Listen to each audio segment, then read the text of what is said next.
The idea of a School of Technology as a much-needed lever to address the technological and industrial needs for the state and the region after the American Civil War came to fruition by 1882.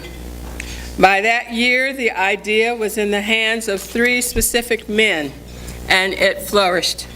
One was John Fletcher Hanson from Macon, considered to be the father of Georgia Tech. He was a self-made industrialist who was owner of a newspaper, the Macon Telegraph, and owner of a textile firm. Another was Nathaniel Edwin Harris, a college-educated attorney with a Bachelor of Arts degree whose career blossomed as a public policymaker. At the founding of Georgia Tech in 1885, he had just waged a successful campaign for the state legislature, and he would ultimately go on to become governor of the state.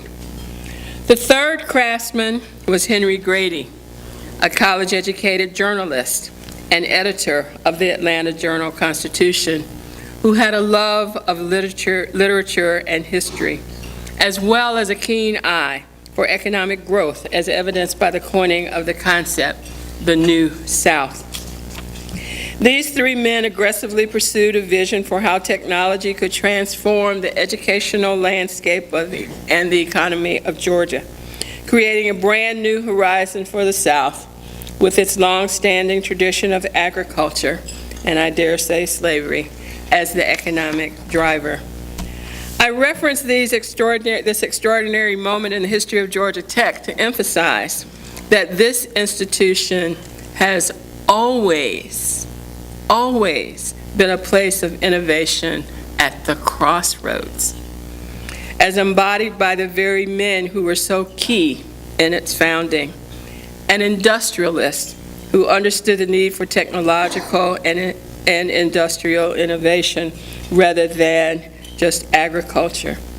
A social scientist who understood the need for knowledge and leadership in support of public policy making, especially regarding more progressive ways to determine economic impact.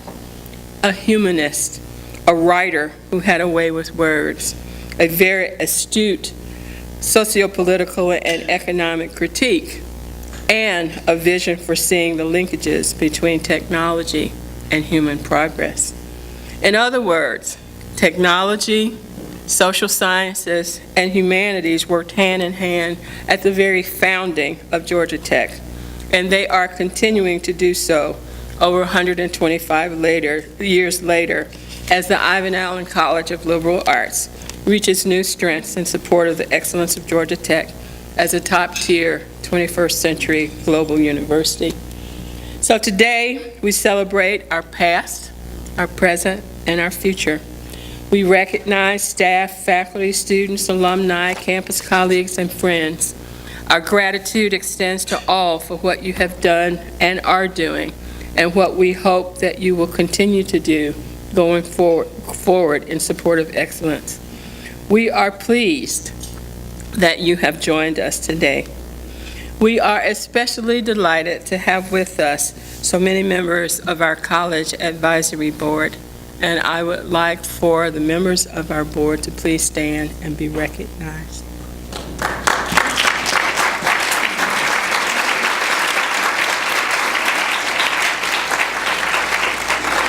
We are deeply grateful for the time that all of you have invested in making this college the very best that it can be.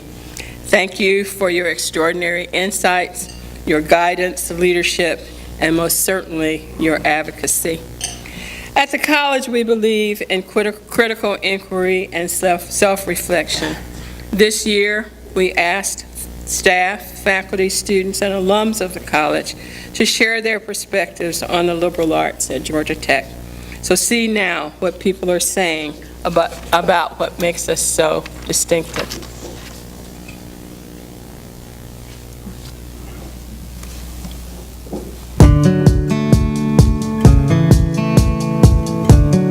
Liberal arts at Georgia Tech has been on campus for over 100 years. Since 1888, and every single one of Georgia Tech's presidents has made statements about how important it was not only to have engineering, not only to have technology, but also to have the liberal arts represented. We apply our creativity to see what we can accomplish by bringing together disciplines and really exploring that difficult, challenging, but very rewarding intersection among the humanities, social sciences, and technology. The most unique aspect of liberal arts at Georgia Tech is how interdisciplinary one can be. We bring a perspective to the grand challenges of the day that technology tries to solve. My favorite thing about Ivan Allen College is truly the professors. Students and faculty and staff can pull together their interest in issues that affect the whole world and make them applicable here to Georgia Tech.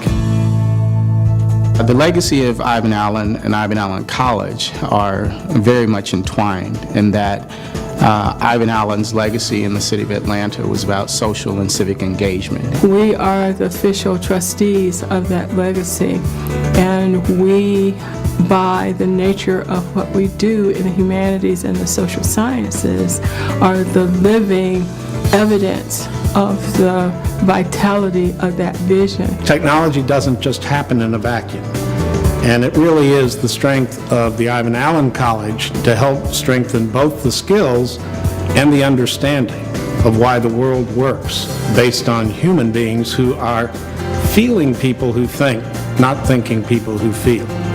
We really bring a rounded approach to thinking about the future and to creating the future, so that when we build these technical systems, we've taken into account the ways that they fit into society and culture. How science and technology impacts people in their day-to-day lives. I think that in some ways they create a bridge between imagination and production. IAC facilitates research at Georgia Tech from scientific and technological front to economy and society. And it enriches the ending result of scientific research with the perspective of humanity it serves. Ivan Allen College does research that brings innovation at the crossroads of multiple disciplines. And that is within Georgia Tech, which is already a highly interdisciplinary environment that encourages people to work together to solve problems. The students I have encountered in the Ivan Allen College are going to be thought leaders.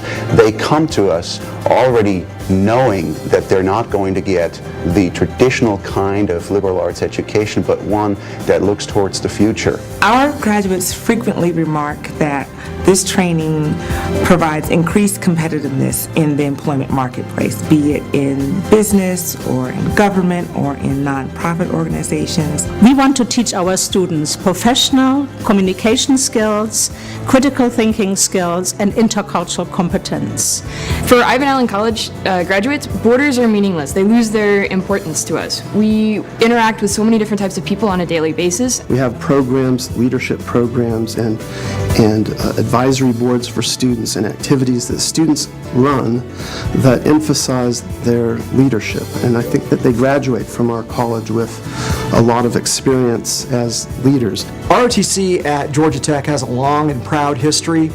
It started in 1917, and really the foundation of putting ROTC under Ivan Allen College is to promote leadership development. Ivan Allen College continues to integrate itself as a major part of the greater agenda of Georgia Tech. It's been very exciting to see Georgia Tech's liberal arts move more and more to the forefront. The future of the Ivan Allen College is bright and is critically important for the overall institute. Go Ivan Allen, jackass. From all of us to the Ivan Allen College of Liberal Arts. Feliz aniversario. Congratulations. Alles Gute. Congratulations. Congrats. 125 years of liberal arts at Georgia Tech. Woohoo! Well done. Way to go. I'd just like to wish Ivan Allen College 生日快乐 Happy 125th. Happy Quasquicentenary. Happy dang it. Congrats, IAC. Happy anniversary. Congratulations. Happy 125th. Congratulations. Alf Mabruk. Here's to another 125 years. Happy anniversary.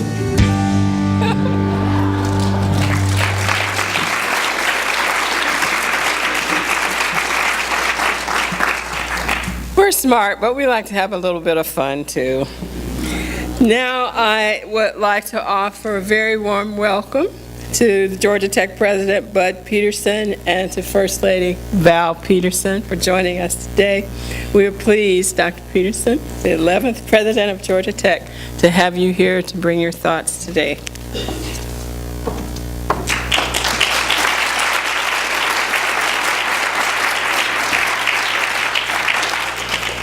Well, good afternoon. It's a pleasure to be here. Val and I are really pleased to be able to join you here in this celebration.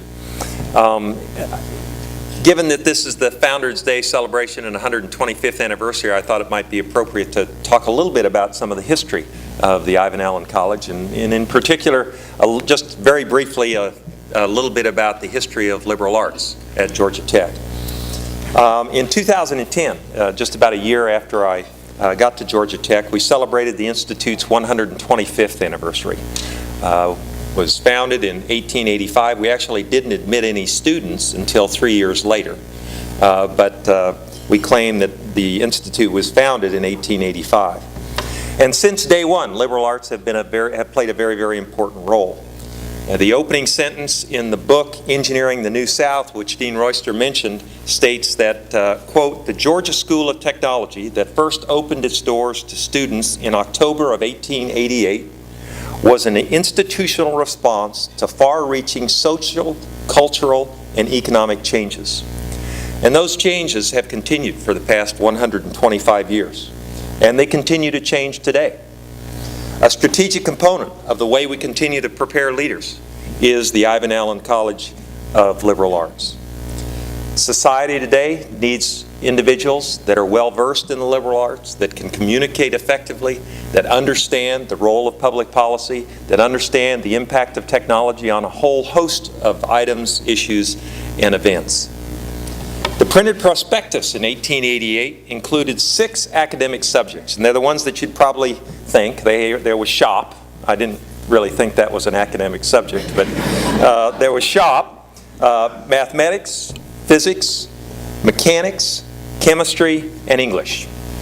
And it didn't take long for English to expand. In 1908, the English department began teaching economic theory, general history, political economy, and physical geography, among several other subjects. But over the years, it has continued to expand, and today it ranges over a whole host of subject areas. And what I find most interesting about the Ivan Allen College is the connection that many of the subjects that are taught in the Ivan Allen College of Liberal Arts, how they connect with technology. And those of you that were here and played a role in the development of the strategic plan understand that one of the things that we talked about during the development of that strategic plan was if it has something to do with technology, then we ought to be in that space. Georgia Tech ought to be in that space. And the Ivan Allen College does a tremendous amount to help us make sure that we are in those spaces that have something to do with technology. Today, many of the Ivan Allen College faculty and staff are breaking boundaries and moving forward in an extraordinary interdisciplinary approach here at Georgia Tech. The college itself is making a significant contribution to the multidisciplinary research and innovation that considers the human and social dimensions of problem solving. Georgia Tech's Ivan Allen College is well known for distinctive research and curricula that bridges the boundaries and bridges the gaps between the humanities, social sciences, and other technical disciplines. When I accepted the job here at Georgia Tech, I was at the University of Colorado at Boulder, and hadn't started yet, but the student body president at that time was a young man named Nick Wellcamp. Nick now, I think, is at Oxford. He's doing well. I think he's studying at Oxford. But he was a student body president, and he called me and sent an email. We set up a phone conversation. He called me and he said, President Peterson, the students and I have some issues we'd like to talk with you about. And I said, well, that's fine, Nick. Why don't you put together a white paper and send it to me, and then when I get there, we'll meet and we can talk about it. But remember, a lot of people bring me problems, and I like people that bring me solutions. And the second week I was here, I met with those students. They were incredibly, it was really my first interaction with Georgia Tech students, but very impressive. And Nick and his fellow student leaders, number 2 on their list was to expand the offerings in the liberal arts. That they felt like that if Georgia Tech, if they were going to be successful in a global environment, that they needed to have a better understanding of the breadth of subjects in the liberal arts. They thought that was essential in their ability to be able to communicate with people all around the world. As one would expect here at Georgia Tech, the Ivan Allen College is an innovator in education and research. It actually started some of the new innovations in the 1960s, where they were developing an approach that was and is today distinctively different from the approach that's used at many other institutions, where students can understand, learn, and study about subjects in the liberal arts. A great example is the importance of connecting public policy and technology in business, government, and in our communities. Our students are prepared to do that through the School of Public Policy. The Sam Nunn School of International Affairs strives to connect learning experience through its interdisciplinary degree programs. And the Ivan Allen College's impact is far-reaching. If you have any doubt about how important the Ivan Allen College is to Georgia Tech, think back to 2009, 2010, when we were trying to get, well, I need to be careful how I say this, when we had been invited to join the AAU, the Association of American Universities, because you don't apply, you get invited. But we were working very hard to facilitate that invitation. And I had been at Colorado before, which was an AAU member, and listened to people talk about why Georgia Tech should or should not be admitted to the AAU. And it was interesting when I got here, because the conversation that I'd heard at the AAU about Georgia Tech was very different than the institution that I found. The breadth of subjects that were taught here, the impact that Ivan Allen College had on our students and on the academic programs that we had not done a very good job of representing that to the AAU membership. And when we were able to do that in a more effective manner, and they understood that this wasn't just an engineering school, but it was a school, it was an institution that had degree programs that were very distinctive because they connected many of the subjects outside of the traditional science and engineering to technological subjects and advances in a way that was very, very unique. The activities of the Ivan Allen College, the activities of the faculty, and the impact that it has on our students was absolutely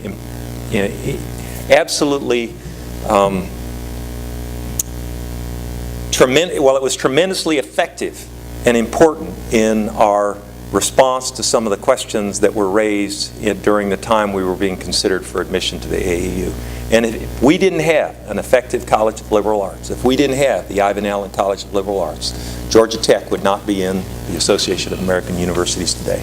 Congratulations on 125 years. Congratulations to the faculty, the staff, and I want to thank the advisory board for being here and for all that you do, and I'm looking forward to the panel. Thank you very much, Dean Royster.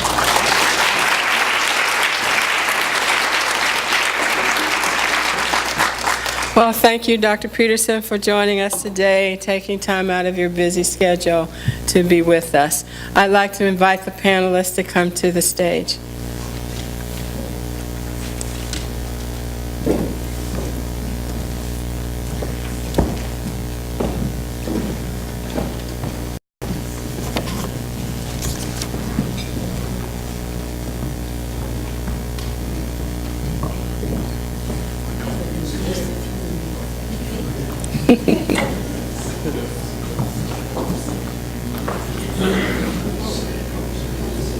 Well, now you see who keeps us in line, right?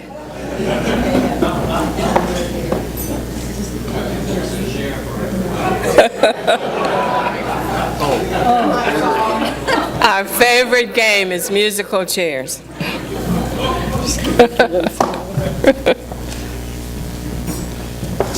Got it. Well, while we do these last-minute moves, those of you who attended our morning panel gained, I think, quite an enriched understanding of the breadth and impact of our research in bridging the liberal arts and technology. Our dialogue this afternoon is intended to explore even more deeply the multidisciplinary environment in which we function from the perspective of the liberal arts and its commitments to reach beyond our areas to others. Our panel this afternoon brings together Georgia Tech faculty and alumni whose education and careers are intriguing models for transboundary learning, leadership, and innovation. They represent the public and private sectors, social sciences and humanities, engineering, architecture, and computing, as well as the extraordinary potential that resides at the intersection of these sectors in this quite provocative era of global challenge and opportunity.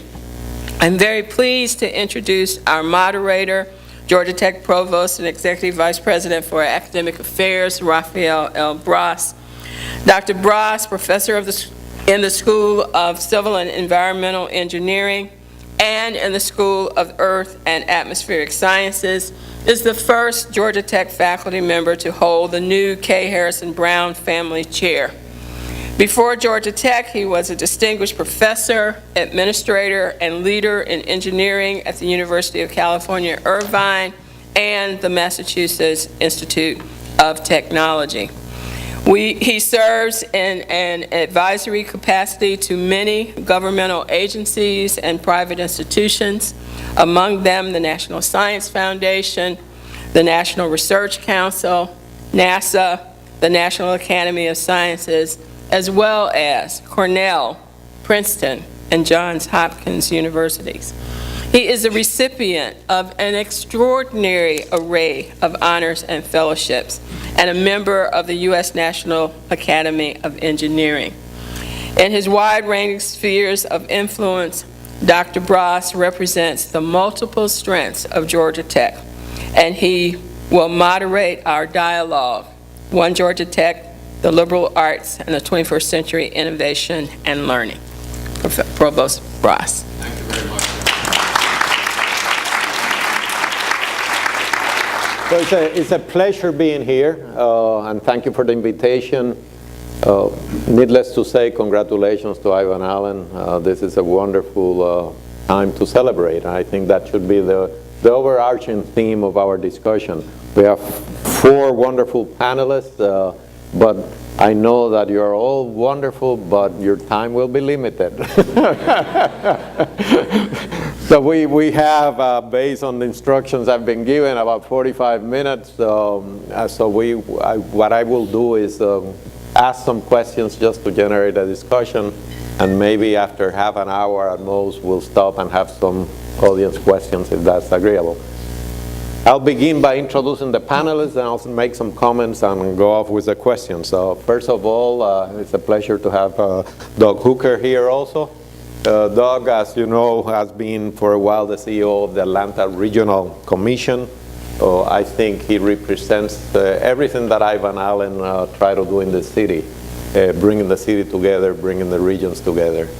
He's a good friend and a graduate, I understand, of Ivan Allen, and a good friend of Georgia Tech. His challenges in the city and his imagination in solving the challenges of this city are very well recognized throughout the region. And those of us that live here very much appreciate it. Ken Knoespel, professor, former dean, former chair, been here forever.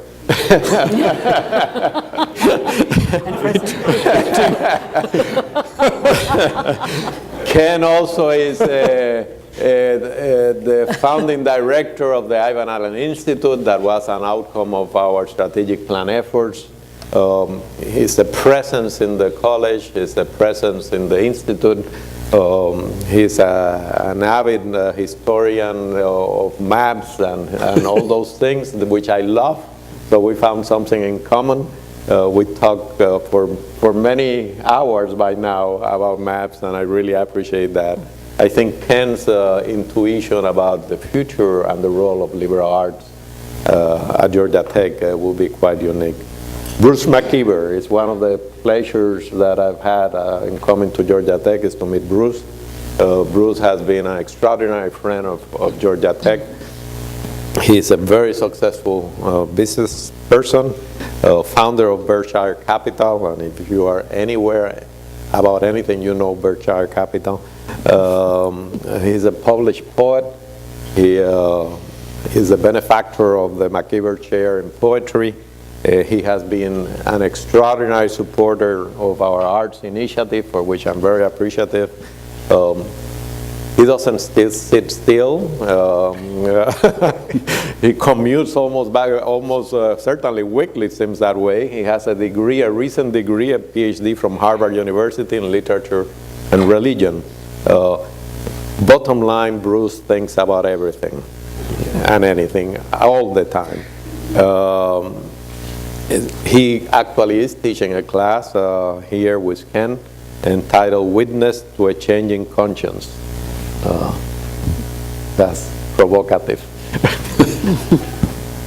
Nancy Nersessian has been a professor here in cognitive philosophy. Nancy has written many influential books. She's very well known in the field. With some sadness that I learned that she's retiring and moving to the Northeast, I try to convince her, why do you want to go back to that weather? And she said, but I was born there. I said, but I lived there for 40 years. I don't want to go back. It's cold and snowy, and that's the problem is shoveling it out. But anyway, Nancy continues to be thought out to talk and present about the cognition of invention and innovation in science and technology. So certainly an extraordinary scholar that commands a lot of respect nationwide. So with that, let me make a few comments and try to get it going that way. As I said, we're here to celebrate, and I would describe it to celebrate liberal arts and its evolution within Georgia Tech. I say that because we're way beyond those English classes back in 1903. And when I interviewed here, I remember being asked, what do you think of the liberal arts at Georgia Tech, or liberal arts in general? And I remember the answer pretty well. And I stated, I am really not interested in just the teaching of liberal arts, but I'm interested in the living of liberal arts. In other words, the liberal arts being embedded and being part of everything we do at Georgia Tech. And if you see what's been going on lately, you see that that progression is continuously increasing.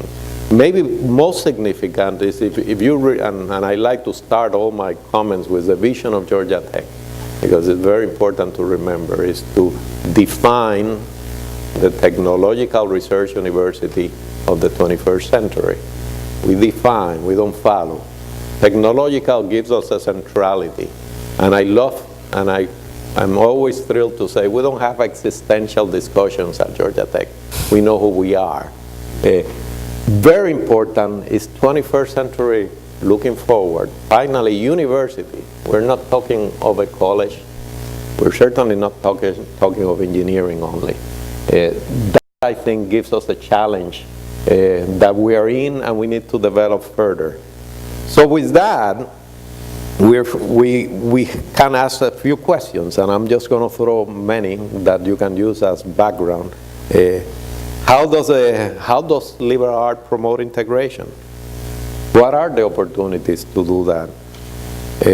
How can the College of Liberal Arts, the Ivan Allen College, become a convener?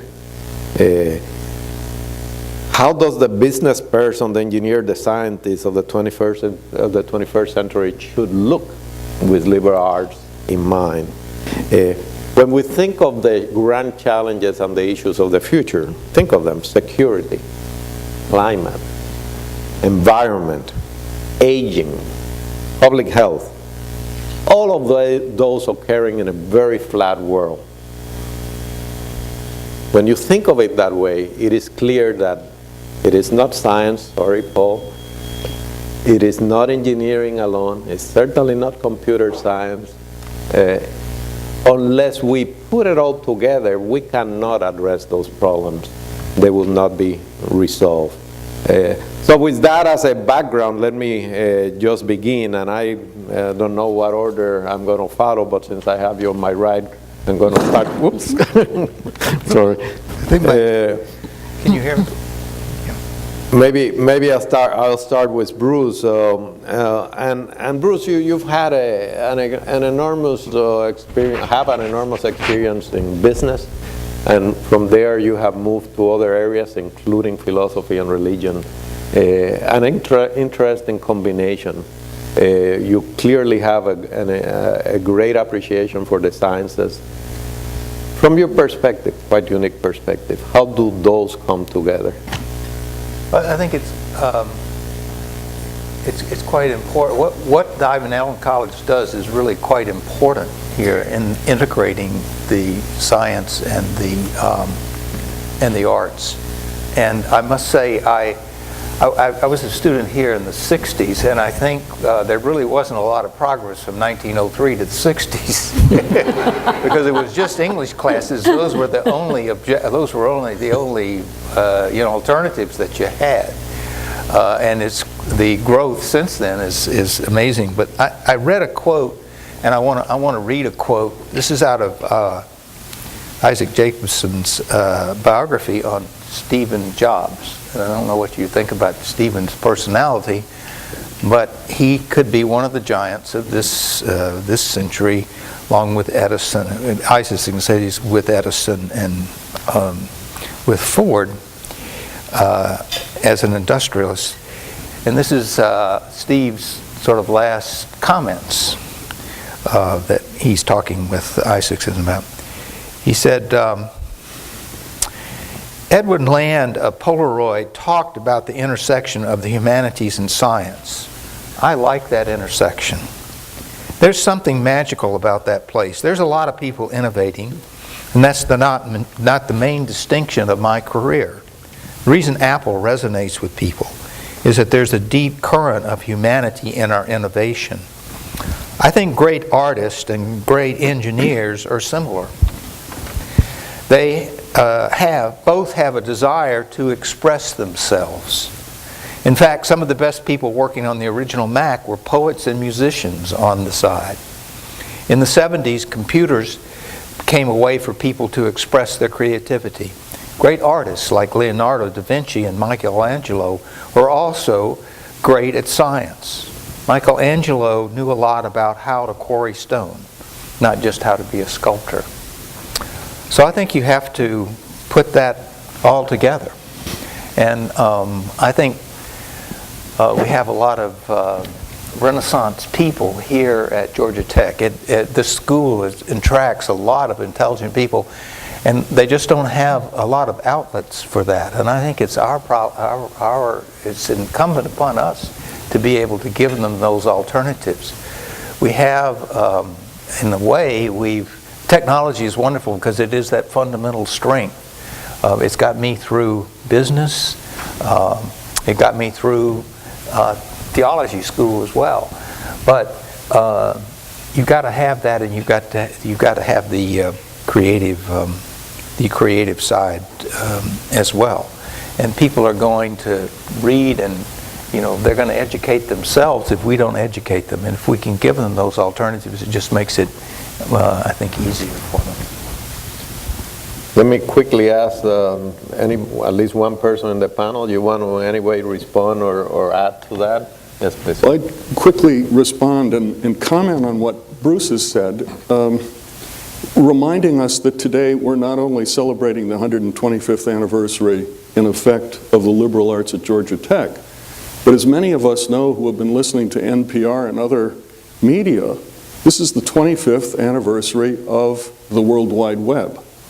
And I think it is no coincidence that the Ivan Allen College really came into being as a consequence of restructuring that was taking place approximately 25 years ago. The units that make up the Ivan Allen College have benefited enormously by being able to, in effect, expand on the communication technology and all that means of the World Wide Web. This collaborative network has allowed us not only to interact with each other on campus, but obviously nationally and internationally as well. This morning as I was driving in, I was remembering vividly the first time I had enabled a modem connection with Georgia Tech in one of those cradle modems that some of you remember, where you'd put it in and that extraordinary sound would come out and you'd say, this is never going to work. And suddenly, lo and behold, Gus Giebelhaus's computer in HTS, in effect, was actually online, and I could exchange some simple messages with him. I think that it's extraordinary to me to think that that was only 25 years ago, and how much that technology has meant to, in effect, all of our collaborative efforts, not only within the college, but obviously within the institution as well. So I quickly make that comment following Bruce's reference to Steve Jobs. Following on that theme, if I may ask Doug, you are in the tough job of bringing communities together, bringing the region together, region and communities, and I should say an academic community, and we're not the only ones in that sphere, that really should work together for the betterment of Atlanta and its surrounding area. In an era following that idea that theoretically that communication should be facilitated, it should be easy, it should flow, but it's not always that way. So with your experience in that sphere, and how can Georgia Tech and how the Ivan Allen College can help engage better in the community and improve that communication, which I think is key to solving the problems of the region?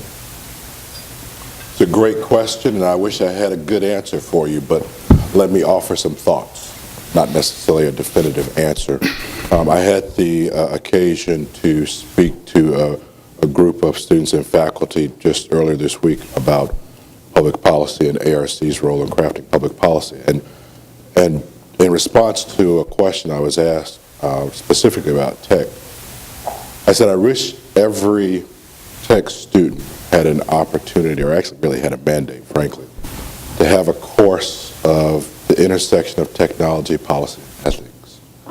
Because no matter where you come from out of this university getting into the bigger world, eventually your maturation as a professional and as an adult is going to get you to think about the ethical and the human consequences and intersections of the work that you do. I think, unfortunately, too many of us as citizens and as technical, logical, scientific professionals come to those questions mid-career and late career, late life, as opposed to being aware of the possibilities and the existence of the questions early on when we're young and eager and just beginning to explore ourselves and our disciplines. And I think if we had a better framework early on to think about how our work intersects the very foundations of human living, of community, of interaction, whether it's interaction in a frictional way or interaction in a collaborative way. I think if we had that as a framework for beginning our career, we would find ourselves much more curious about and much more willing to engage in how we come together at natural human intersections of community, whether it's cross party lines or cross racial, ethnic lines, those kinds of things. Our biggest challenges in ARC and getting communities to work together is to get them to break down the barriers of where they're different, to begin to see where they're common and build from there.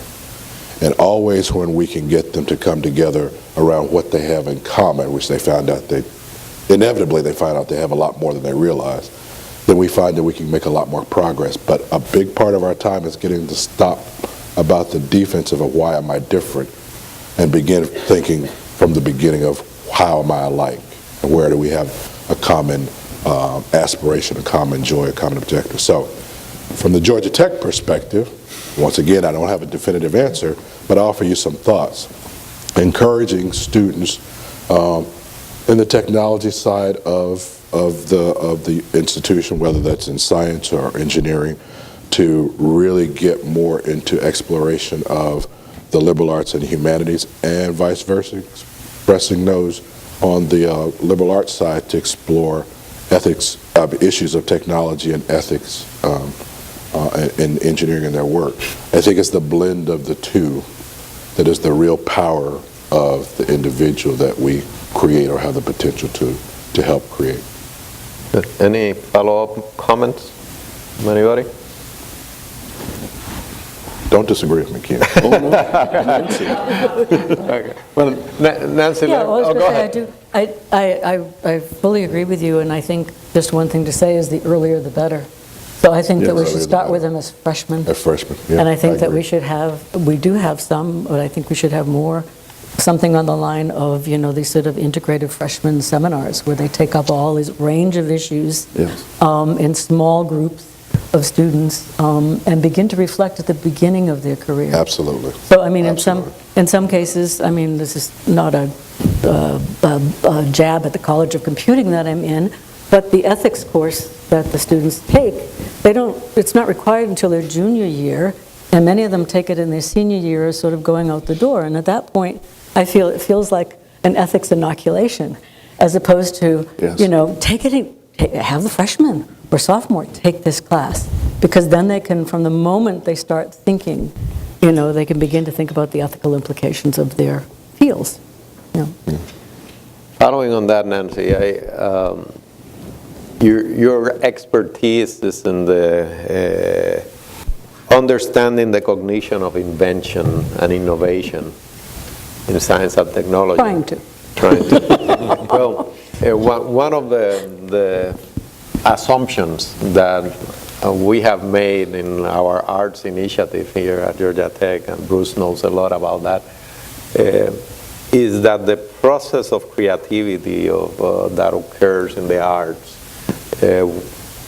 would be, in essence, the same as the process that goes into the creation of good policies or design poetry or designing engineering or computer algorithms. Are we wrong or are we right?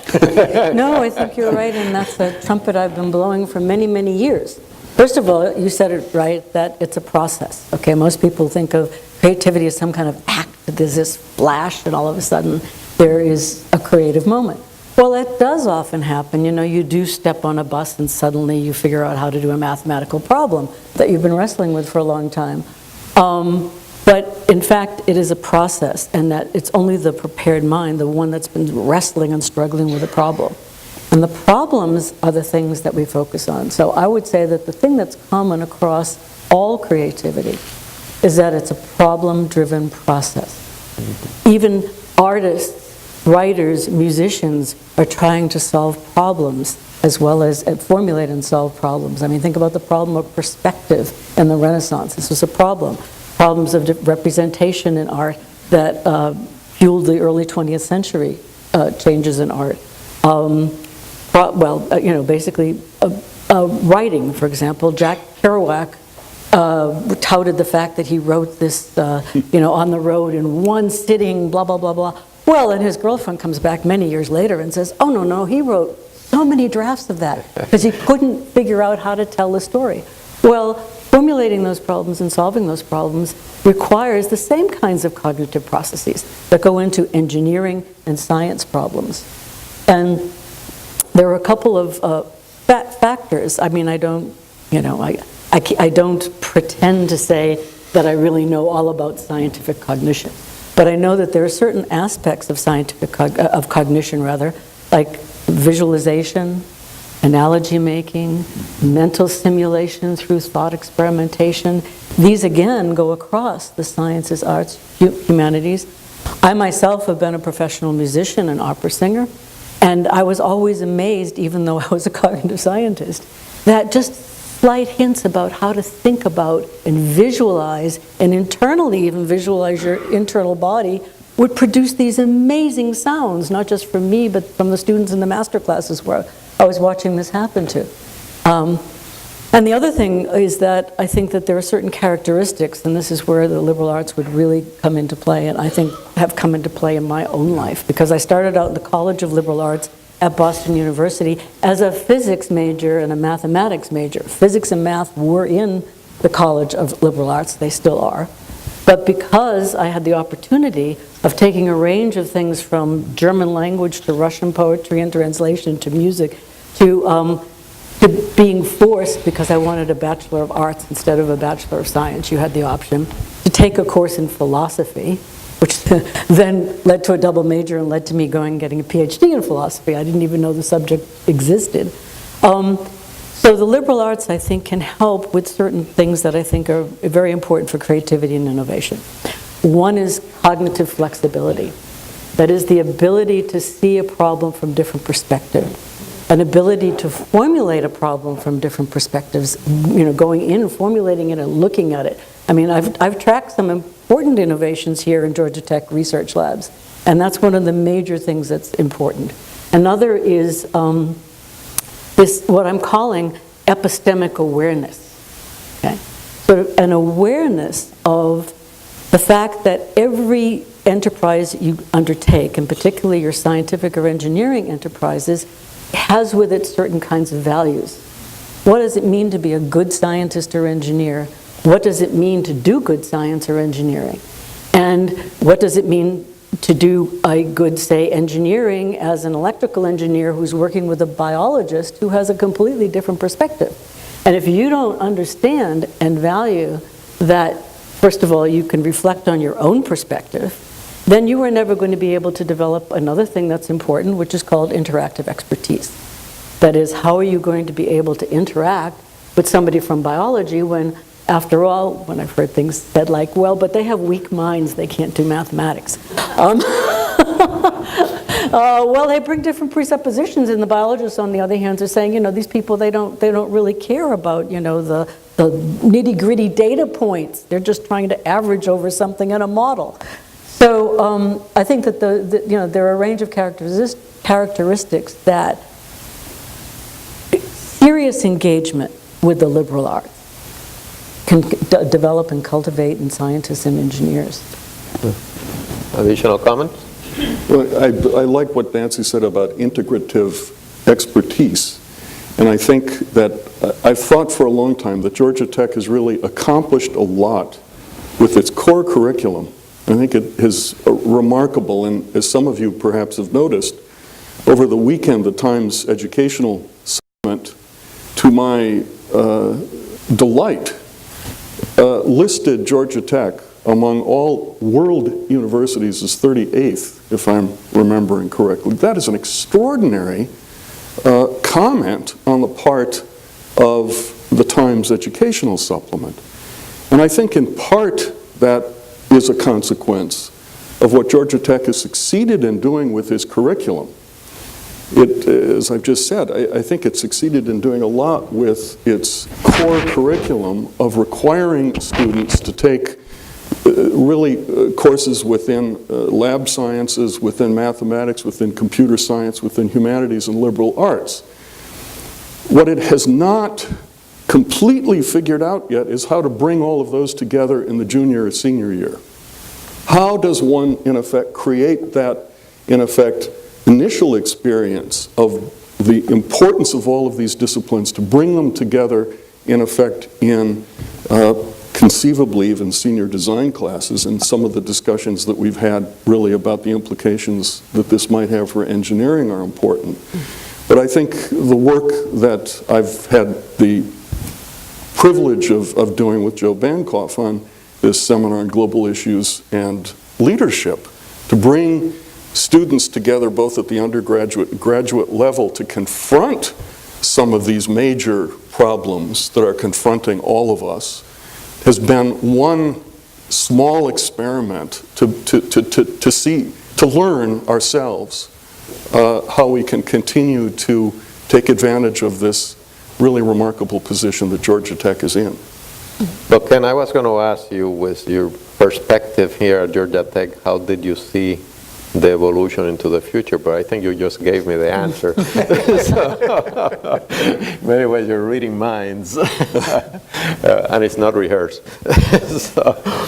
So along those lines, and maybe I'll take the opportunity to open it to everybody, I think Ken has given us a challenge and a perspective of how far we have come, and in some way, what do we need to do? There's still some open questions. And Nancy talked about the commonality of the thinking that goes in all we do.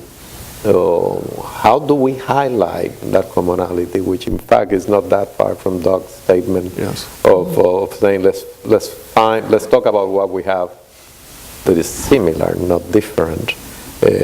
And in many ways, starting with Bruce, the Steve Jobs quote, and I did read that book, and he was referring also in particular to the design of the iPhone and how the original versions would have failed unless we had included those people thinking of the utilization, the cognitive perception, the interaction, and the aesthetics of it. That's what made it successful. So with all those 4 comments you made, or 4 thinking, how do we look 25 years from now? I should say 30 because 25 years is our strategic plan. And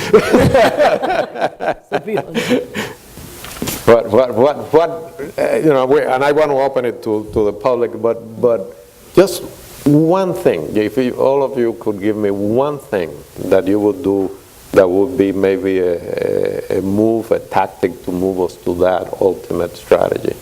Well, I think one thing that would be, as a challenge, leveraging off what Ken had said, is really trying to figure out ways to teach students to think more integratively. They don't do it naturally on their own. I think that we try in various ways to do that, but a lot of our education is still what I would call menu-driven. So they have to take some from here, some from there, some from there, and even, but there's very few initial and ending experiences where they are forced to confront problems that actually integrate these. And so, I'm a big promoter and have been a big promoter of problem-driven learning and problem-driven education. And, they need guidance to be able to formulate the problems and to understand all the various dimensions of them. And so I would like to see, and I would think to see that in the future, we would be producing students who are really good at integrative thinking. And if you want to add I'll add on to that, but I'll offer a slightly different amendment to it. I think all people basically have the ability to think integratively if they're exposed. And so I think it's not so much of developing a set of courses or curriculum that tries to put a framework on the student of integrative thinking as much as giving them an environment for exploring different dimensions of a problem, not just the problem from their particular profession or scientific specialty. And by doing that, having them work across different professional ways of thought. Having a computer science major with a religion major or a philosophy major trying to deal with an issue offers them and invites them the opportunity to think about through an issue from a different perspective from the very beginning of their exposure to their own discipline. And I think it was Justice Oliver Wendell Holmes that once said, "The mind once expanded never retracts to its original boundaries." So if you put them in the environment, if you put them in the opportunity to confront integrative approaches to larger challenges and issues and opportunities, I think they will naturally begin to adapt their understanding of the fact that there are other ways and other aspects of dealing with these problems. I bring a particular specialty to it, but I have to be open to other people helping me see the problem in a broader context. I think you have to take the straitjacket off in a way, because maybe it's not a 4-year education, maybe it's a 5-year education and another major or something. I mean, the greatest thing that ever happened to me at Georgia Tech was, frankly, I got a WSF scholarship to go to Germany for a year and was thrown into a German university and had to learn German, and I couldn't get a date or buy toothpaste without speaking German. And it's different. Now you need to go to China or something. But that was an incredible experience. And we also had at Tech the co-op experience, where people take that extra year. It is that experience of being out of the environment and going into something totally different, and then coming back, that I think broadens the mind in some way. In some ways, we're so pressured. I see so many people that just sort of go right through, go to business school, get out. It's just, they're totally on this track. They don't have any time to think about it. And that, I think, is what's going to cause the integrative thinking. Mainly, we're in an age of specialization. The silos get deeper and deeper and deeper. Though you've got to do great work and whatever, but you can't raise yourself up out of that with the ability to be able to see it, to view it broadly, view it in a different context. We're too force-driven, and particularly these days, where you're given so much information, mostly people are not looking around. They've got their face in an iPhone or something all the time, and they're not even viewing the world around them, so you can't really get all these signals that are really out there and try to integrate it. Seeing is that's a poet's job, being able to see and whatever. I just think that the international context of what we're doing in the future is crucial, and I think that what, again, we're challenged to do at an institution like this is really understand how this integration that we're talking about of disciplines also involves multilingual environments that we're increasingly creating. I think this is so evident as one crosses this campus in the past 10 years, that this has truly become an international campus. I remember 15 years or so ago going to Stanford and seeing, in effect, of course, an international campus, but Georgia Tech looks very, very much like the Stanford campus today in many ways. And I think this is one way of doing it. The other quick comment I would have, I think it's enormously important for people to understand how important examples are. And I think that goes both for recognizing how important it is for faculty to work with other faculty that are not in the discipline that they, in effect, were educated in. Those examples of 2 faculty or 3 faculty collaborating serve as an important mark for students that we work with. And I think that's extraordinarily important. The other thing is, I think students are increasingly an example for all of us, because a lot of the collaborative work is already taking place in the minds of students, and they simply want to be able to be given the creative opportunity to expand on the ideas or the work that they're already doing.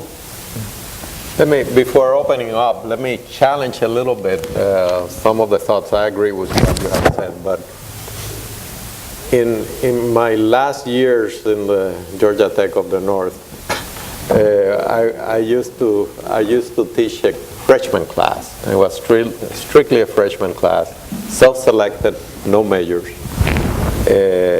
And it was a program. It was a year-long program that I directed.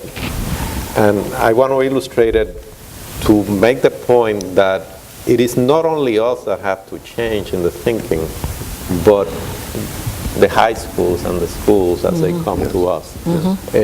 Because I used to say in talking to the staff that part of our problem or challenge was to deconstruct the student we were getting and rebuild them.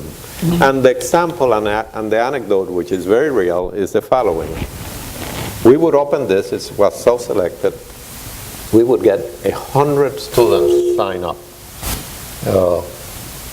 They would come into the class and we would express what was going on in the class, and it was very simple and say, you get no lecture, This is the last time I'm going to stand in front of you. Here's your problem for the year. It is an impossible problem. There are many infinite answers, possibly. All we're going to do is provide resources. You have to organize yourself in teams according to your disciplinary inclinations and desires, and come up with an answer and present it to a whole bunch of experts at the end of the year. And they look at you like, within 2 weeks, no homework, no tests. Within 2 weeks, 50% of the class dropped. It certainly wasn't because amount of work, because at that point they were still trying to figure out what to do. It was because they were scared. Yes. Simply scared. And when you went and asked them, they said, I just don't know what to do. I'd rather go to a lecture and you tell me what to do. So with that, can we open it? Can we open it to the audience? Any questions to the panel? There must be some questions. Yes, Joe. Yesterday, I was in Washington for a meeting of our advisory board at San Dunn School, and Senator Dunn was there. And prior to that, he made a talk about this nuclear threat initiative that we also shared. And he made a comment both there and to our board. He said that with this perception, the rate of technology growth has been astronomical. But the gap between our understanding of the policy implications of the technology is growing faster. And particularly if you think about biological and chemical weapons, and you think about the nuclear materials, and you think about all these other stuff. So the challenge for us, and I raise this panel, is how do we address at least narrowing the gap, if not closing the gap? Because there are both structural and pedagogical issues in that, but by and large, it's a matter of how we not just deal with the input, but what we need to do to get the output that sees the difference. That goes directly to my comment earlier about needing to expose students to the intersections of ethics and technology and well, just the whole concept of a technical problem is not merely a technical problem to be solved. There are human, there are community, there are ethical, there are moral implications of what you're about to do, no matter how noble the intent of what you're going to do. And having an appreciation from the very beginning of your studies as you want to learn to be an expert in whatever, mechanical engineering, computer science, whatever, having an appreciation that there are other questions to be asked, so that from the very beginning of your work and your work in teams, you have an awareness, I should be asking these kinds of questions and seeking the input of other folks who might have a different perspective on this, so that as I am developing this technology with this wonderful stuff, I at least have some appreciation that there may be some things that I can't see about it, for better or for worse. We always want to look at the rose-colored aspect of technology, and it's not till it's out the bottle that we say, oh, well, we didn't realize that was going to happen. But it's because we didn't take the time to think about it.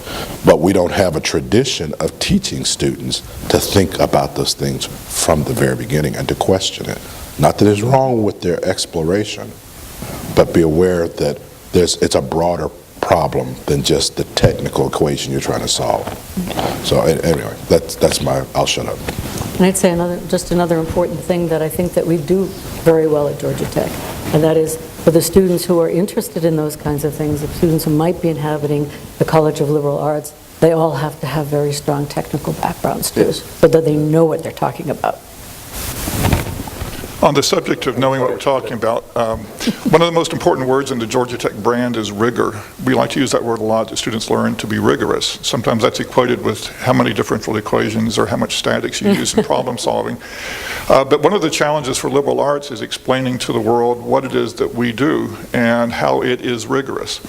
Not long after the President's Undergraduate Research Award program began, I got a phone call from the person running the program who was reviewing a proposal from a student that was, well, she said the student apparently wants to spend the semester in the library studying philosophy. And there was this long pause, and she said, "Is that research?" And I had to explain that yes, indeed it could be, and that it could be done rigorously. So has the word, assuming that the word rigor does apply to our faculty and our students as well, has the word been misappropriated? How do we convey to the rest of Georgia Tech and the world that what we do is rigorous, if not rigor in the sense of applied differential equations? I'm not the professor, but I can make up answers.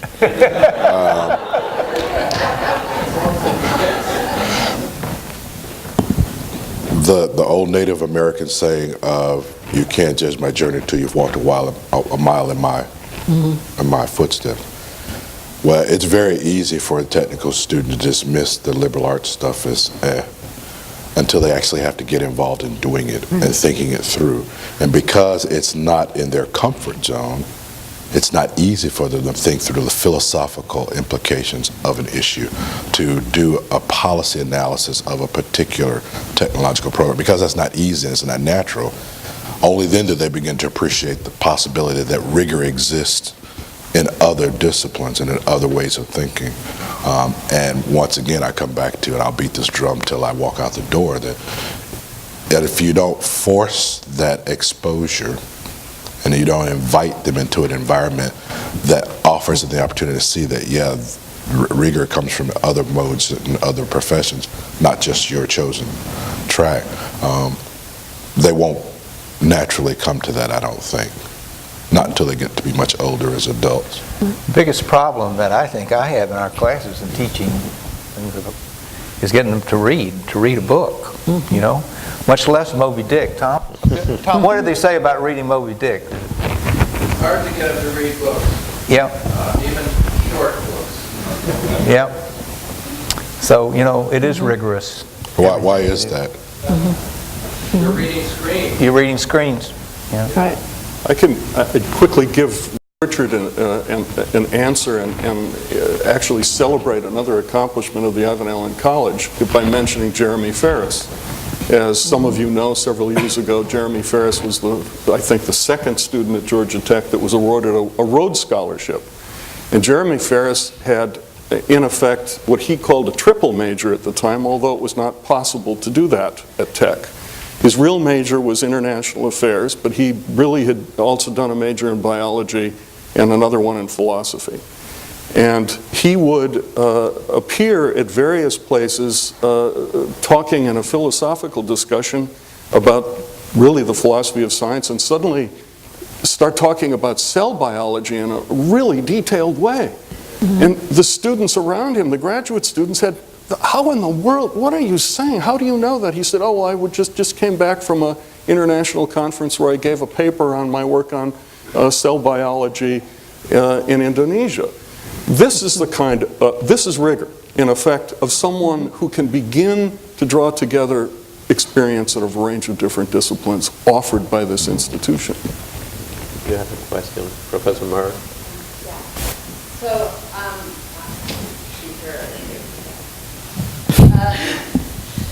So, Bruce mentioned two reference points, poetry and the iPhone. And people are opposing them in some ways, but I think that they are both examples of the power of our representational traditions, that poetry is our most ancient form from oral culture of sharing focus and transmitting knowledge and wisdom across time, across space. And now we have, and the new technology of tremendous power, such as doesn't often come into human hands. There's printing press, there's a camera, and now we have computation as a power of representation. And that was exactly what Steve Jobs figured out when he looked at those fools at Xerox PARC, and he realized that they weren't using the representational power And that is what we celebrate in 25 years of the internet, as Ken pointed out. It's Tim Berners-Lee who understood if we all looked at things in the same way, we could share our knowledge more powerfully. So my question to the panel is, how do you imagine, and if none of you, in thinking about the future, mentioned how we might be using digital media technology, and may I just say that our graduate program was nationally ranked by Princeton Review this week, by the way, while we're counting accolades. But impartially, I mean, we have a tremendous power across campus in computational representation. We have a lot of disciplines that are getting too complex to put in a book. How are we going to, how is, in the future, are we going to be using that? I don't know, because 25 years ago I couldn't tell you we were going to be using the World Wide Web. I don't have that power of foresight, so I can't honestly. I guess the only thing I would say is that modeling and simulation is the future. And so it's the future in education, it's the future in science that's happening now, and engineering that's happening now. And so I think that this is our fundamentally new representational medium that's now going from just say, you know, the world of computer scientists to the world of everybody else. And it's the medium that's being pushed down.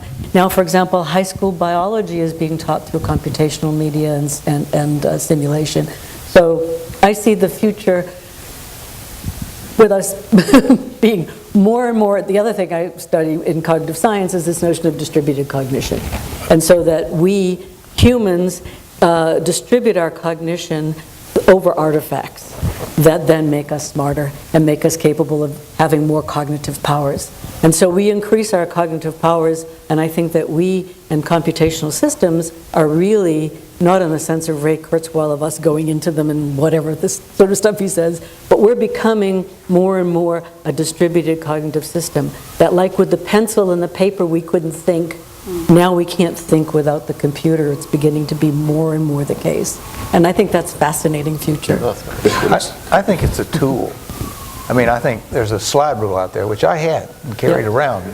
Sort of some others did too, but you know, it's a tool.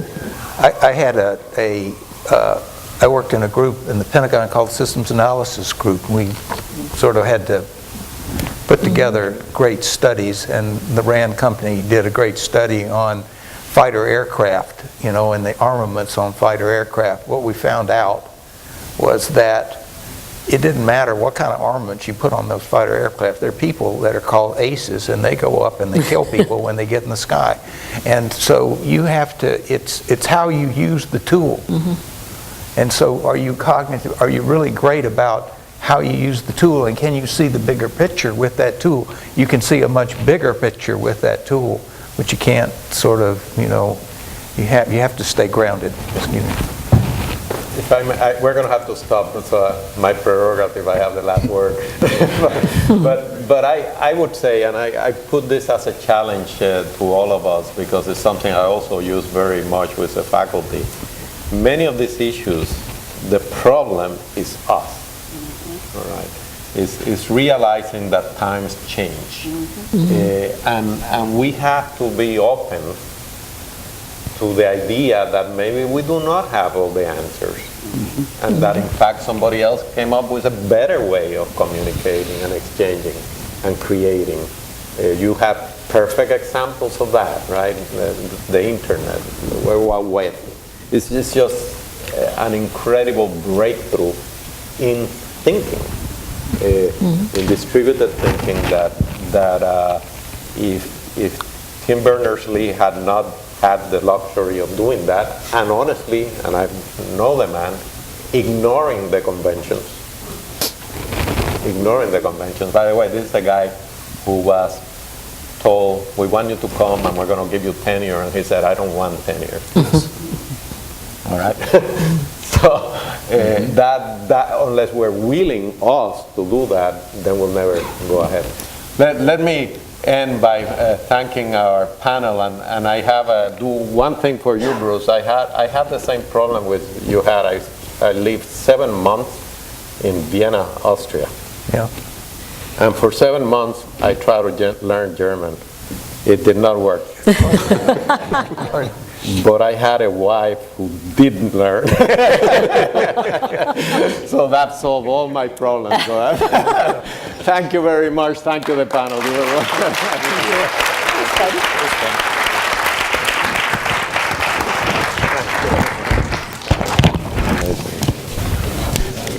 Well, as our panelists are stepping down so we can move to the third part of our program, we really do want to thank them once again for being so provocative and helping us to think about what it means to mark a moment.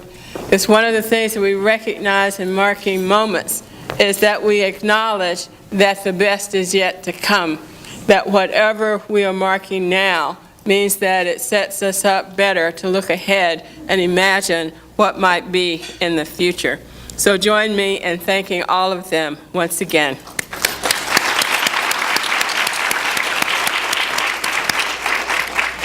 The kind of transboundary thinking that we have focused on today under the banner of One Georgia Tech is also the legacy of a great Georgia Tech alumnus, a transformational leader of this city, and the man for whom this college is named, Ivan Allen Jr., who was mayor of Atlanta for 2 terms from 1962 through 1970.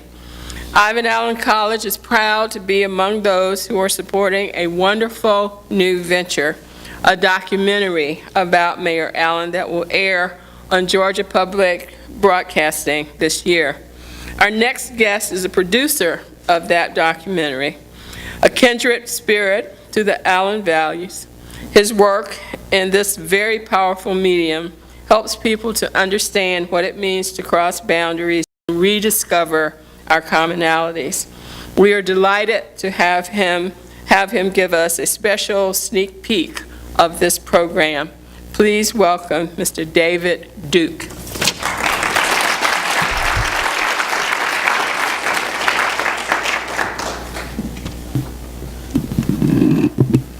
Thank you. For anyone over 40 years old, I usually have to start by saying that my name is actually David Hughes Duke, that I'm a native Atlantan, and I'm not from Louisiana.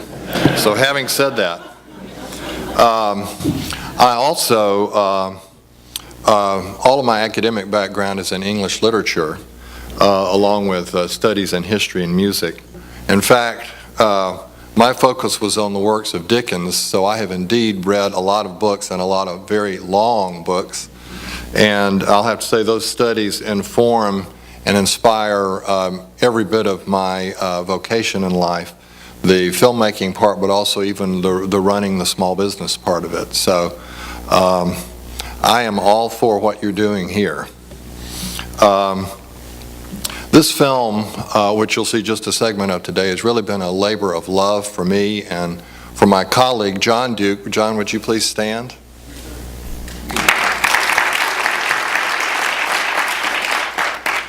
This is a story that I've really wanted to tell for many years.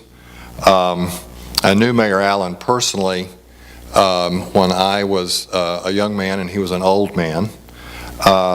I happened to be an alumnus of the same school that Ivan Allen and Lester Maddox both attended, O'Keefe, which is now part of Georgia Tech. When I was there, it was a high school, and I entered O'Keefe High School in 1967, which was right in the middle of the City of Atlanta schools being integrated. And I could tell you some pretty wonderful stories about that school at that time that I don't have time to tell you today. Maybe that's another film. I actually went to school with Lester Maddox's nephew from kindergarten through 12th grade, although I never met Lester Maddox. I have eaten fried chicken at the Pickwick restaurant, which is now also part of Georgia Tech. And I was here in Atlanta growing up when the infamous axe handles and all of that news broke. There is a pain that I carry with me to bed every night that I have for years, and that is that the incredibly polarized society that we now have, that we live in. And I wonder sometimes that our politicians don't realize that maybe John Adams and Thomas Jefferson had competing ideas, that they did not agree with each other, and that this country never could have been started without the meeting of those ideas. Life really is not just about relationships, life is relationships. And I believe that filmmaking, and in our case public TV filmmaking, can do more than just educate or entertain, that it can give people a meeting place that can replace the old town square, which was not as diverse as it should have been, but was a valuable thing to have. In our films, we try to bring you in so that you actually know, you feel that you've known the people in the film. And usually their voices are the only voices in the film. Often there's no narrator at all other than the real people who are in the film. We just step out of the way and give people the opportunity to know them, and that speaks for itself.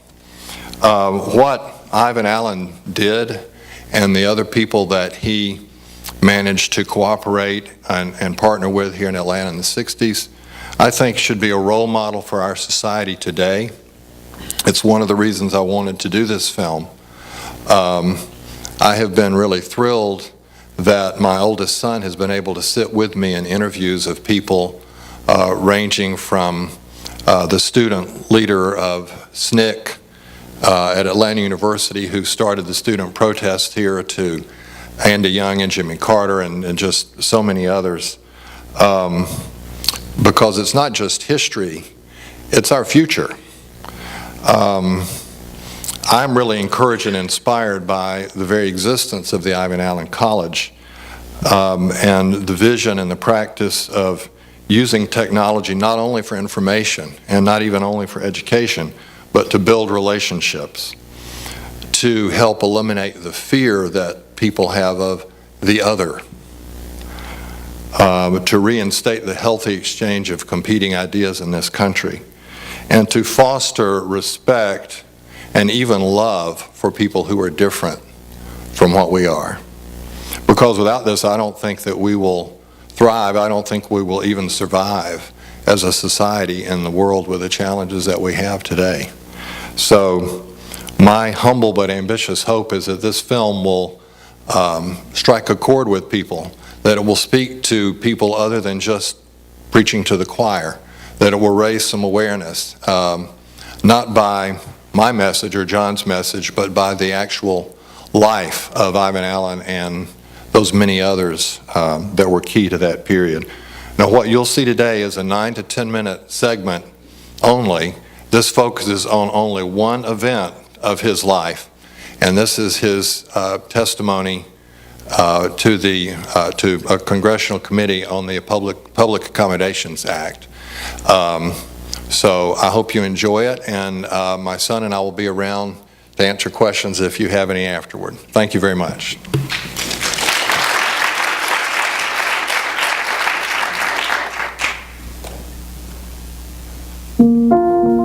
About the time he was elected mayor, I was just getting out of law school.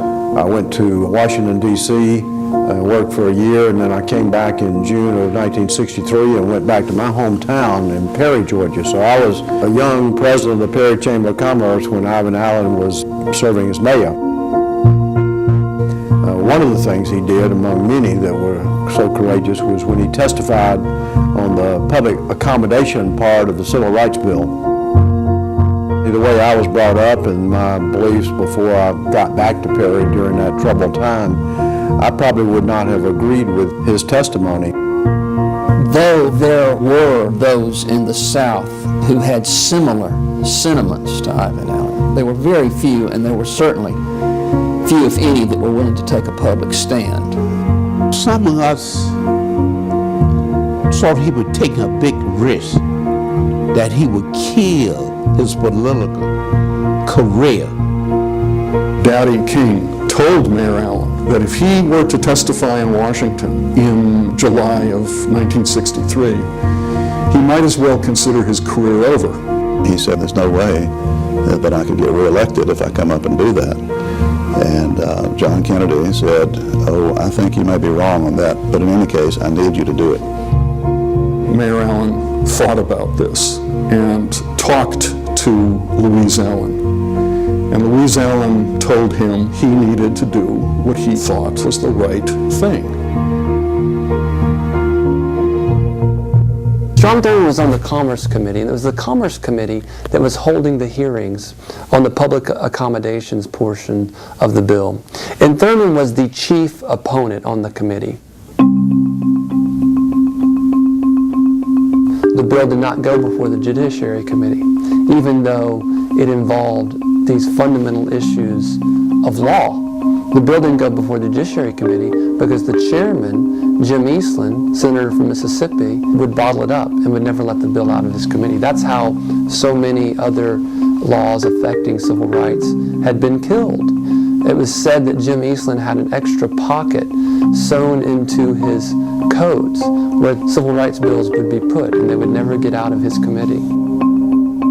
Strom Thurmond put together the list of people who would come in to speak against the bill. And they were very careful not to have just Southerners. They didn't want to make this just an issue of the South versus the North. And so they brought in a right-wing newspaper editor from New England who came and spoke against the bill. They brought in the leader of a neighborhood organization in Detroit who came in and talked about how crime had gone through the roof in his neighborhood in Detroit after it had desegregated. The other side was trying to do the same thing. It was vital that they have voices from within the South who would testify that this was going to be a good thing for the South. And they had a hard time finding them. I've testified before Congress once, and that's a very humbling act. You're sitting low, they're up there high. You know it's theater. You know that they're playing to the cameras, playing to the audience. You know that they have all the power. They can say anything they want to you. And for such a dignified patrician like he was, to sit there and listen to that junk must have been miserable.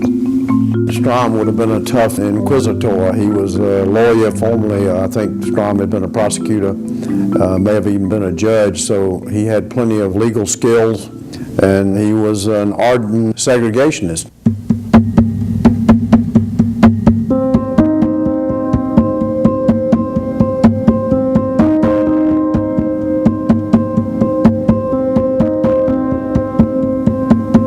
The side of the segregationists was rooted in states' rights, rooted in the freedom of property owners, the freedom of business owners to organize their businesses, to not be interfered by the state. And they pursued that very vigorously. The other side was rooted in the 14th Amendment, or the equal protection of the laws, that the laws should apply equally for all citizens regardless of race, orientation, and all the rest.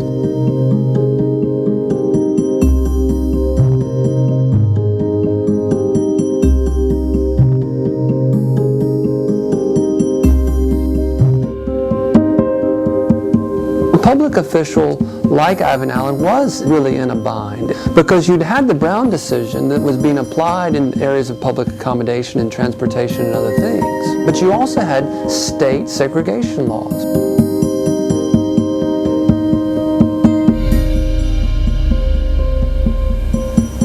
Critical to the bill is why the federal government was able to regulate private enterprise. And the key was the power of Congress to regulate interstate commerce. And so it was actually, in retrospect, a pretty controversial way, legally, to extend Congress's power. And it was not without many critics.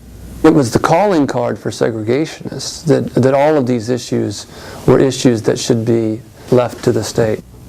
One of the things that gave it power is the fact that it was so deeply rooted in American legal and political tradition, that there had been this constant debate within American politics over the rights of states and localities versus the rights of the federal government. And that was being played out in this dramatic scale, in this dramatic way, in every community across the region.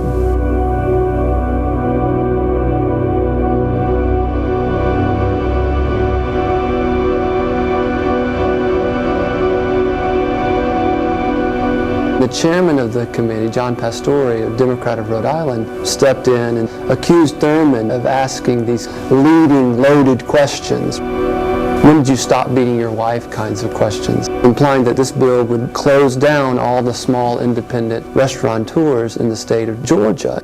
The folks there in the gallery who were listening, they were on the side of Pastore and of Ivan Allen, and they started applauding, and then Thurman got upset that Pastore didn't silence them for applauding. This made the papers the next day. Ivan Allen lived in one of the finest sections of Atlanta, Georgia. This was the blue blood section. This was the finger bowl section. They thought Ivan had lost his mind. And some of those closest to him stopped speaking to him. The Allens had to have police protection at their home to keep them safe at night. It takes a lot of courage for somebody to go out on a limb like that, to stand that upright in that resolute a fashion for something that you believe in. Sure enough, the president was right. His standing, especially among white moderates and large numbers of black voters, went higher, and he won his second election handily. It turned out, because he took that position, what we were worried about, that would be the other way around. It was sure that that was the right thing for him to do, and he ended up being one of my heroes. Ivan Allen throughout the country was hailed as a hero. Back home, not so much. Ivan was accused of being a sellout, a sellout to the Northern liberals, and a sellout to the local newspapers, which were identified as the main communist house organ in the Southeast. It's not like the segregationists were making things out of whole cloth just to support their views. I mean, they were segregationist and they didn't believe the races should be together, but they also had a legal argument that had long standing in American legal tradition. What the country was coming to realize is that it was not morally acceptable that the rights of African Americans would be trampled by the radical freedom of the property owner. It was no longer acceptable to have two different sets of conditions and laws, one for white people and one for black people. And that was the moral reckoning of the 1960s.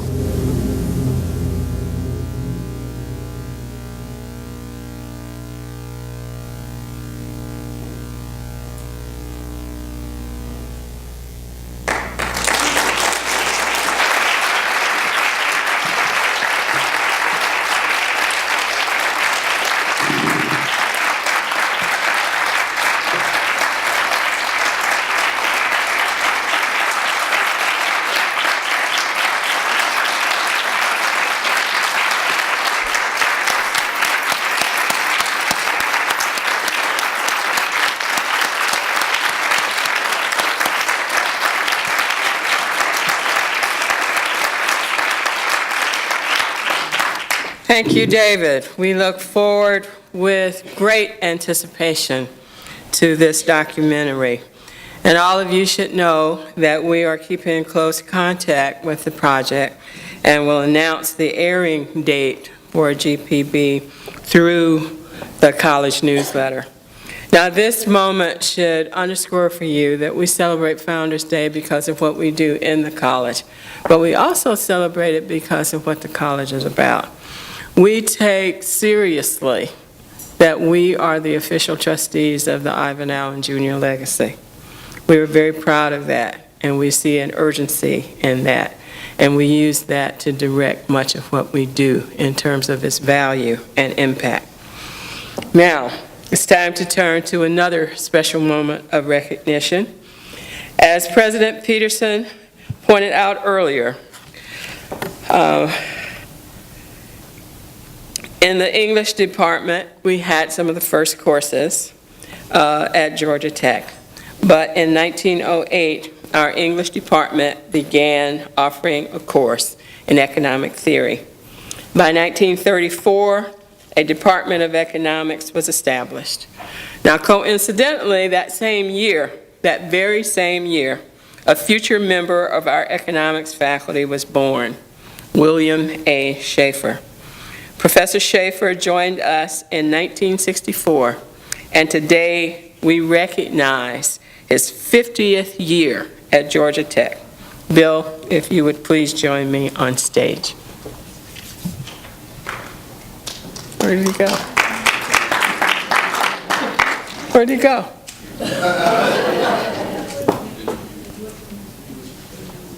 Huh. Well, this is very odd.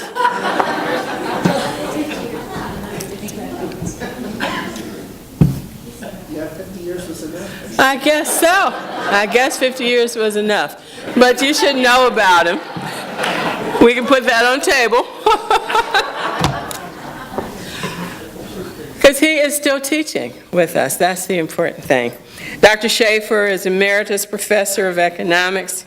He has directed major industry studies for the states of Hawaii and Georgia and the province of Nova Scotia, with special interest in regional economics, contributed to the literature on constructing regional inter-industry models, on economic impact analysis and input-output applications, and on the teaching and theory of regional science.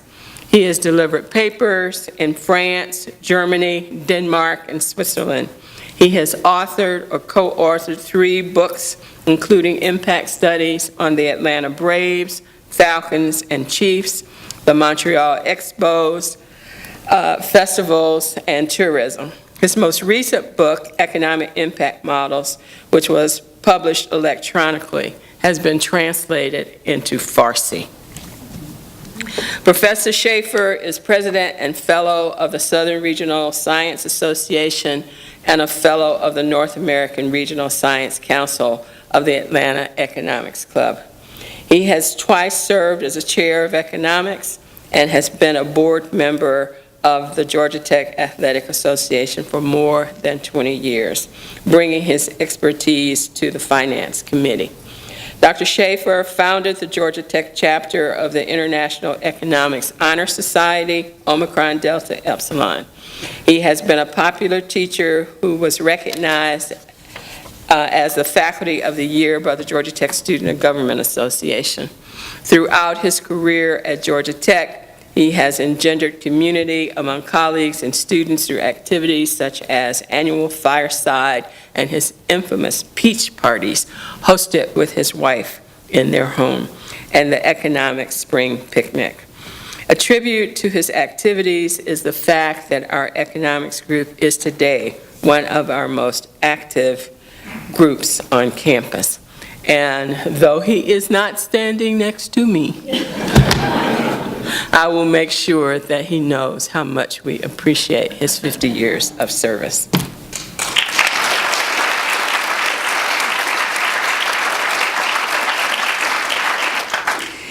Each spring, we recognize members of the college family who demonstrate the Allen Legacy principles of leadership, service, and achievement. Recipients are nominated and chosen by a committee of college faculty. Each award carries a stipend of $1,000. By conferring the Ivan Allen Jr. Legacy Awards, we demonstrate that the Allen values and principles remain resoundingly relevant in our time and help to light pathways for making the world a better place. The awards are made possible through the generosity of Colonel Stephen Hall and Mrs. Pam Hall. Now, Pam is not here today, but Steve is. Please stand.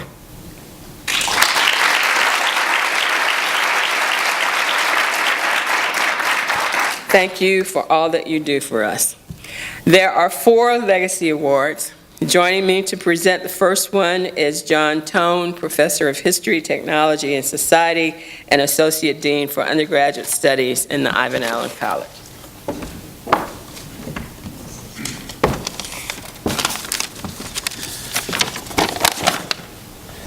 Well, I'm pleased to announce that Caroline Gwynn is the winner of the 2014 Ivan Allen Jr. Legacy Award for undergraduate students.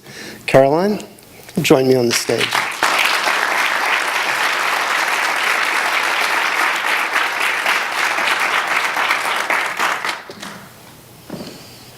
Caroline is set to graduate in May with a Bachelor of Science degree from the School of Literature, Media, and Communication with a concentration in biomedicine. She will graduate in honors, I guess, in two ways. Her GPA in her major is a 4.0, so I suppose there'll be an indication of honors on your transcript. She's also been a student in the honors program at Georgia Tech. Caroline's professors describe her as one of their best students. She was a top performer in 2 courses taught by the director of the honors program, Dr. Nobles, who's here and who nominated her for this prize. And on a personal note, I had Caroline in my history of medicine class, and I can attest to her intellectual powers. Caroline's achievements go beyond the classroom, of course. I've seen her in action as a key member of the student advisory board to this college. She's president on campus of MOVE, which stands for Mobilizing Opportunities for Volunteer Experiences. This is Georgia Tech's largest community service organization with 25 officers and 16 committees, all of which Caroline manages. For 3 years, she has led the Freshman Day of Service on this campus, increasing student participation and funding for that program dramatically every year. She's president of Rethink, the student-run disabilities and advocacy organization on campus. She was Georgia Tech's delegate to the ACC Leadership Symposium last year. She has been a leader in our orientation programs for incoming students and freshmen. If all of this activity calls to mind the legacy of former Mayor Ivan Allen Jr., well, good, because it's supposed to. But I haven't finished. Caroline has helped create educational opportunities for adults with learning and developmental disabilities. She's been an intern at St. Joseph's Hospital and a volunteer at Grady Hospital. She has coordinated the MLK Day of Service in the English Avenue neighborhood. There's more, but I'm not going to cover everything.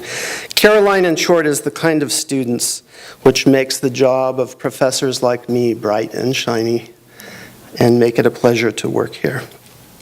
She's accepted a full-time position as a healthcare analyst starting this July.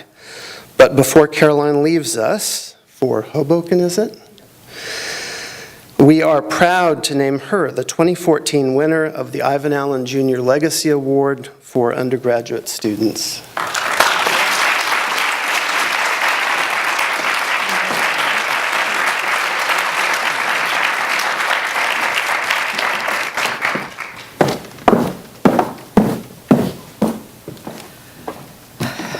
Congratulations to Caroline.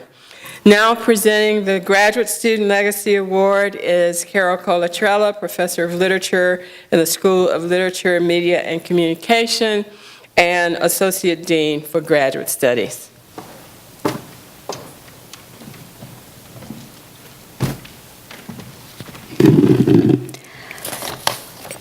The college has selected as the recipient of this year's Ivan Allen Jr. Legacy Award for a graduate student as Johann Weber. And Johann, please join me.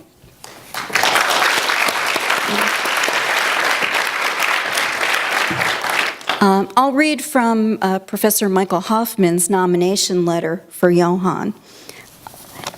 Johann Weber demonstrated outstanding leadership qualities and engagement as the founder and chair for 3 years now of Georgia Tech's Bicycle Committee, one of the most active institute-wide committees currently in existence, and I want to add impactful. Years ago, he recruited me, Dr. Hoffman, and also Michael Elliott as faculty representatives for the Bike Committee, because the both of us are regular bike commuters. Again, Dr. Hoffman, not me. Although I wish I could be. As an active member of the Bicycle Committee, I witnessed in person Johann's leadership and engagement and the really substantial improvements he and the Bicycle Committee achieved for cyclists on campus. All the road signs and the substantial increase of the number of bike racks were realized thanks to his work, and these are only the most visible signs. In addition, Johan served as the Vice President for Campus Organizations for Graduate Student Government, and he's currently the Grad SGA Executive Vice President. He also spends a considerable amount of time volunteering for the Atlanta Bicycle Coalition each month. Academically, he's always maintained an exemplary record as a student. This is evidenced by the fact that the School of Public Policy hired him repeatedly as a TA. Moreover, he teaches now for the second time independently for the School of Public Policy. And another achievement, he had a paper as sole author selected for publication in the journal Transport Policy, one of the leading journals in the field. Personally, and now I'm returning to my own voice, which is a little more comfortable, I guess. I got to know Johan as a result of his participation in the second annual Ivan Allen College Paper Conference for graduate students, which the Graduate Student Advisory Board members organize each year. And Johan's paper for that conference was one of the highlights of it on a stellar panel, I might say. So later this afternoon, I'll be giving Johan another prize because he won a second prize for his paper in the competition. And the paper was called Policy Analysis of Open Streets Programs as Policy Tools. So please join me in congratulating public policy doctoral student Johan Weber on receiving the 2014 Legacy Graduate Student Award.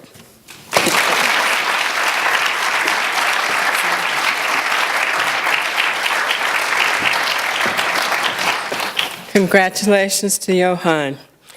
Janet Murray is Dean's Professor of Digital Media Studies in the School of Literature, Media, and Communication and Associate Dean for Research and Faculty Affairs. She will present the Faculty Legacy Award.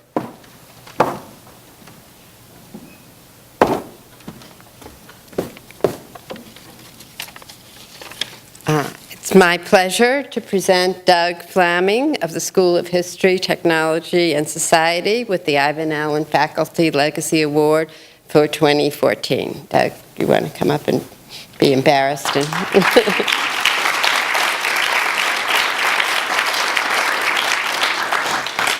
Douglas Flaming is an outstanding teacher, scholar, and campus citizen who has devoted his professional life to helping people comprehend the very world in which Ivan Allen created his legacy, the 20th century South. And he has done so with a blend of style and sensitivity that Mayor Allen would greatly admire. The eloquence in these remarks belongs to Steve Usselman, but I share the admiration. During his more than 15 years at Georgia Tech, Professor Flaming has taught thousands of undergraduates in the survey course in U.S. history since 1877, which covers topics from Reconstruction through the election of Barack Obama. The course has achieved legendary status among students because Professor Flaming structures it around a single question. What, in the century and a half since the Civil War, has freedom meant for Americans? In posing this question repeatedly as he moves across the span of events, Professor Flaming shows students the true complexity of U.S. history. Like Mayor Allen and his contemporary Dr. King, Flaming raises a specter of a universal ideal of the broadest appeal, freedom, and then asks his audience to weigh that ideal against the actual lived experience of real people. In addition to the survey course, Doug has regularly taught courses on the history of the New South, the Vietnam War, and the 60s. In all of these courses, which consistently attract scores of students and earn outstanding reviews, Flaming takes students directly to the world of Mayor Allen. In them, students encountered the tumultuous freedom struggles which swept up the mayor and his contemporaries and which still reverberate in our city, state, region, and nation. These are not easy topics, but they are essential for our community here at Georgia Tech. The courses draw upon an extensive body of scholarship that has earned Professor Flaming numerous accolades and a Guggenheim Fellowship. His prize-winning first book, Creating the Modern South, is an exemplary study of a century of life at Crown Mills, located in the North Georgia mill town of Dalton. Since its appearance in 1995, the book has been required reading for every graduate student working in Southern history. His second book, Bound for Freedom, examined Black Southerners who chose to leave the region in the decades following the Civil War and moved to the promised land of Los Angeles. And he followed that with a broad-based examination of Black migration, African Americans in the West. His current project, supported by the Guggenheim, tells the story of the passage of the Civil Rights Bill of 1964, and particularly the influence of a network of African American lobbyists who have not previously been fully appreciated. So it intersects directly with the story that we celebrate today. In addition to his teaching and scholarship, Flaming contributes to the campus community through activities such as his mentorship of a Think Big learning community devoted to understanding the city of Atlanta.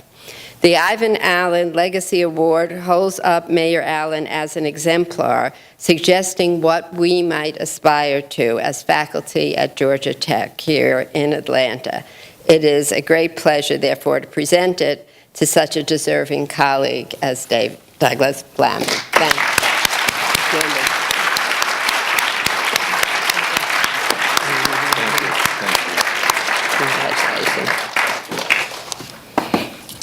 you. Recognition so very well deserved. Alumni of this college interact far and wide and represent the college to the world at large. I'm pleased to present the Legacy Award to an Ivan Allen College alum. The college has selected Michelle Homier to receive the 2014 Ivan Allen Jr. Legacy Award for Alumni. Michelle, would you please join me on stage? And she is actually here.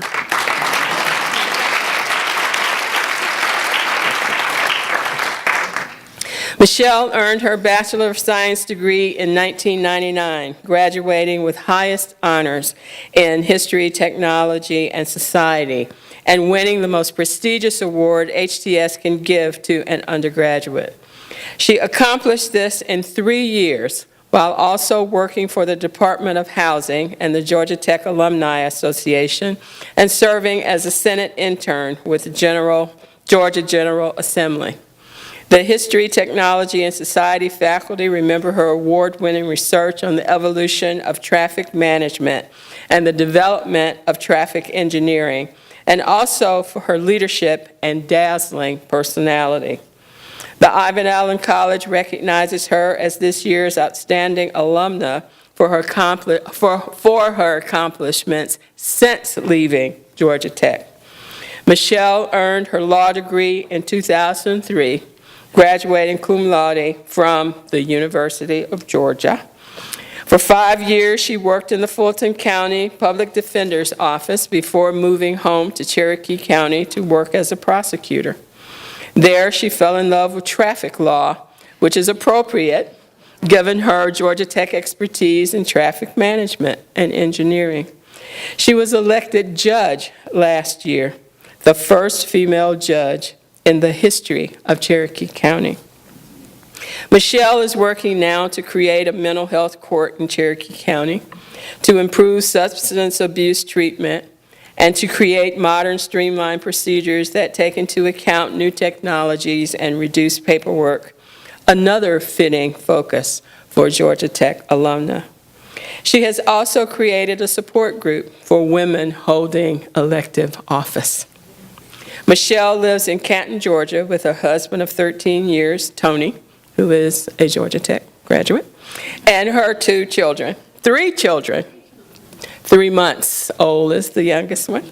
We are proud to see her back on campus today as the very worthy alumna recipient of the Ivan Allen the Ivan Allen Jr. Legacy Award.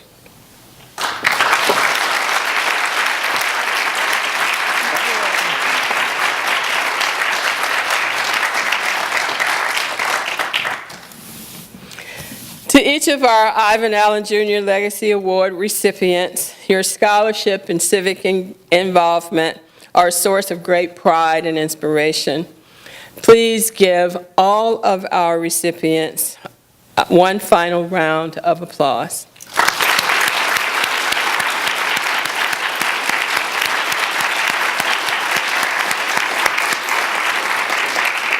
Permit me to end today by thanking the very hardworking Ivan Allen College staff and faculty who have worked to make this program possible. Some of them are in the room, but others are out doing the things that Ivan Allen College staff do.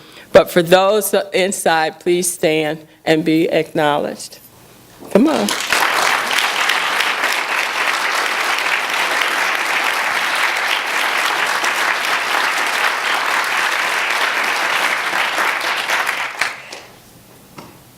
Thanks to all of you for continuing to help make the story of the liberal arts at Georgia Tech a vibrant and very much ongoing academic enterprise. It is my sense that together we can look toward another 100 years at least of excellence in the liberal arts. Thank you all for joining us in our celebration today. Have a good afternoon.